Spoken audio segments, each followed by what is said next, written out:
Al-Andalus adalah sebutan umat Islam selama abad pertengahan untuk semenanjung Iberia. Saat masa keemasannya, wilayah mereka mencakup sebagian besar semenanjung Iberia dan sebagian kecil Prancis Selatan. Saat di bawah pemerintahan Kekhalifahan Cordoba, Al-Andalus menjadi pusat pembelajaran, dan kota Cordoba yang saat itu adalah kota terbesar di Eropa menjadi salah satu pusat budaya dan ekonomi terkemuka di seluruh cekungan Mediterania, Eropa, dan dunia Islam. Al-Andalus menjadi pusat pendidikan utama untuk Eropa dan negara sekitar Laut Mediterania, serta menjadi jalan untuk pertukaran budaya dan karya ilmiah antara dunia Islam dan Kristen. Dan berikut ini adalah sejarah Al-Andalus selengkapnya.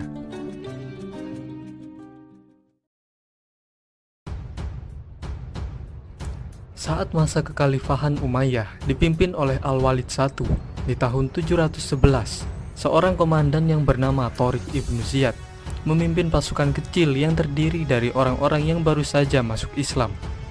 Mereka mendarat di semenanjung Iberia, kemudian berkemah di kaki gunung yang selanjutnya dinamai menurut namanya, Jabal Tariq atau Gibraltar.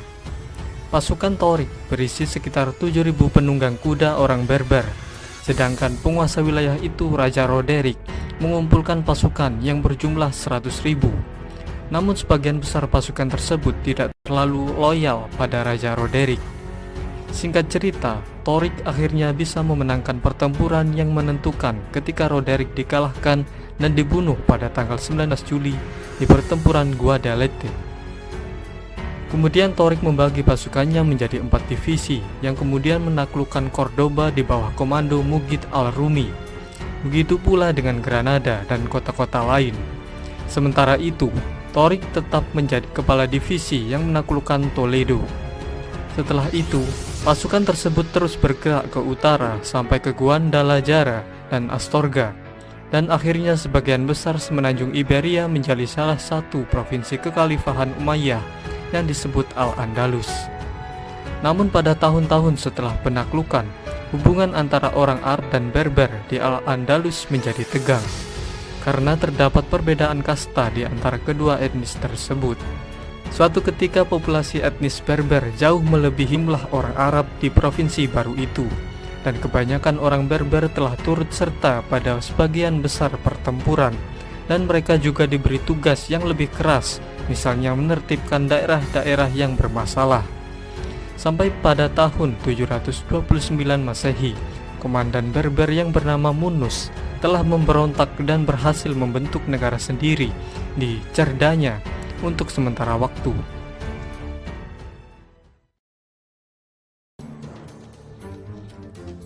Saat Kekhalifahan Umayyah terganggu oleh tantangan Kekhalifahan Abbasiyah di timur, provinsi-provinsi mereka di Afrika Utara dan Al-Andalus tidak bisa mereka kendalikan. Sampai akhirnya sekitar tahun 745 Masehi, klan Fihriz merebut kekuasaan pada provinsi-provinsi Kekhalifahan Umayyah di Afrika Utara dan Al-Andalus. Kemudian kekuasaan wilayah tersebut dibagi dua oleh klan Fihriz, Abdul Ar-Rahman ibnu Habib al-Fihri di Ifriqiya dan Yusuf al-Fihri di Al-Andalus. Klan Fihriz bersukacita dengan runtuhnya Bani Umayyah di timur, dan mereka melakukan perundingan dengan Bani Abbasiyah dengan harapan mereka akan tetap diizinkan melanjutkan pemerintahan otonom mereka. Tapi Bani Abbasiyah menolak tawaran itu dan menuntut penyerahan wilayah. Karena tidak terima, kemudian klan Fihriz menyatakan kemerdekaannya dan mengundang sisa-sisa Bani Umayyah yang terguling untuk mengungsi di wilayah kekuasaan mereka. Tapi sekelompok orang yang kecewa dengan kepemimpinan klan Fihriz berkonspirasi dengan keturunan Bani Umayyah yang mengungsi untuk memberontak. Lalu di tahun 756 Masehi, pangeran dari Bani Umayyah yang bernama Abdul Ar-Rahman I menggulingkan Yusuf al-Fihri dan menyatakan dirinya sebagai emir dari Cordoba. Kemudian 1,5 abad berikutnya, keturunannya yang bernama Abdul Ar-Rahman III tidak hanya dengan cepat memulihkan kekuatan Umayyah di seluruh Andalusia, tetapi ia juga sanggup memperluasnya ke Afrika Utara bagian barat. Pada tahun 929, ia menyatakan dirinya sebagai khalifah dan mengangkat status daratan Al-Andalus dari emirat menjadi sebuah kekhalifahan, yaitu kekhalifahan Cordoba.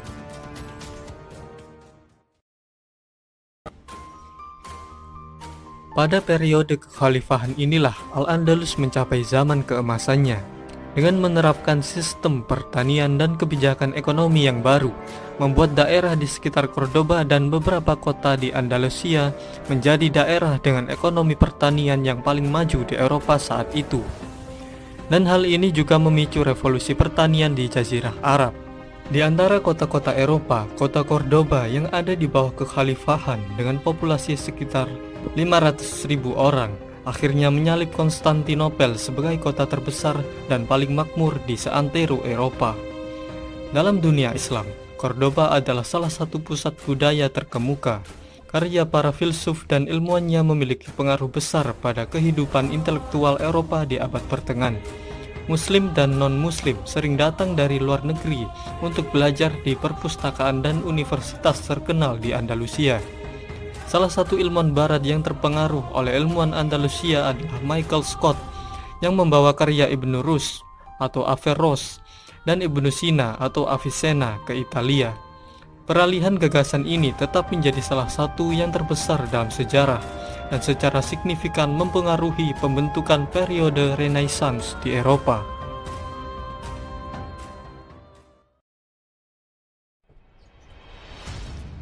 Memang kejayaan tidak akan bertahan untuk selamanya. Kini tibalah saat kekhalifahan Cordoba runtuh ketika terjadi perang sipil antara tahun 1009 dan 1013. Pada tahun yang sulit itu, kekhalifahan Cordoba diinvasi bangsa Berber, sehingga Cordoba menjadi pecah. Mereka juga membantai penduduknya, menjarah kota, dan membakar kompleks istana. Dan di tahun 1031, Al-Andalus pecah menjadi sejumlah negara-negara kecil dan negara besar yang berpengaruh disebut Taifas. Setelah tahun 1031, Taifas terlalu lemah untuk mempertahankan diri dari serangan dan tuntutan upeti dari negara-negara Kristen di utara dan barat, yang dikenal oleh umat Islam sebagai bangsa Galicia. Akhirnya beberapa negara-negara pecahan kekhalifahan Cordoba itu ditaklukkan oleh bangsa Galicia, sehingga para raja Taifah yang masih merdeka mencari bantuan ke bangsa Berber di Afrika Utara, tapi mereka dicaplok juga oleh bangsa Berber. Dari pertengahan abad ke-13 hingga akhir abad ke-15, satu-satunya wilayah yang tersisa dari Al-Andalus adalah Emirat Granada yang menjadi benteng muslim terakhir di semenanjung Iberia. Emirat ini didirikan oleh Muhammad ibnu Al-Ahmar pada tahun 1230 dan diperintah oleh dinasti Nasrid, dinasti yang paling lama memerintah dalam sejarah Al-Andalus. Tapi Emirat Granada masih harus mengirim upeti kepada kerajaan Kastil. Kota Granada juga berfungsi sebagai tempat perlindungan bagi muslim yang melarikan diri selama Reconquista atau penaklukan ulang oleh kerajaan-kerajaan Kristen. Saat itu Granada menerima banyak muslim yang diusir dari daerah-daerah yang dikuasai Kristen, sehingga mereka memperbesar kota, bahkan sampai menjadi salah satu kota yang terbesar di Eropa sepanjang abad ke-15 dalam hal populasi.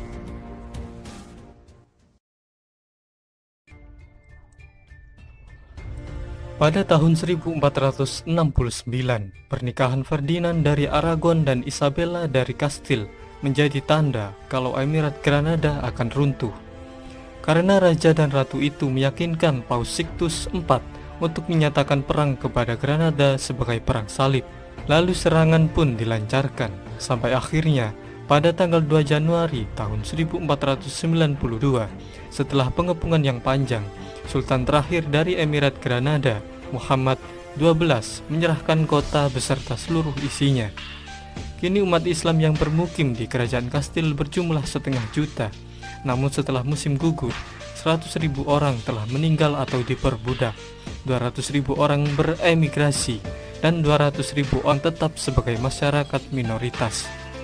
Banyak elit muslim termasuk Muhammad XII telah diberi area pegunungan Alpujarras sebagai kerajaan. Di tahun itu, kaum muslim di Granada masih diizinkan untuk terus mempraktikkan agama mereka. Tapi di tahun 1502, Raja-raja Katolik memaksa semua Muslim yang hidup di bawah kekuasaan Kastilia berpindah agama. Kemudian keturunan Muslim menjadi sasaran pengusiran dari Spanyol antara tahun 1609 dan 1614. Akhirnya sekitar tahun 1727, setelah terjadinya tragedi penuntutan massal, Islam asli dianggap telah padam di Spanyol.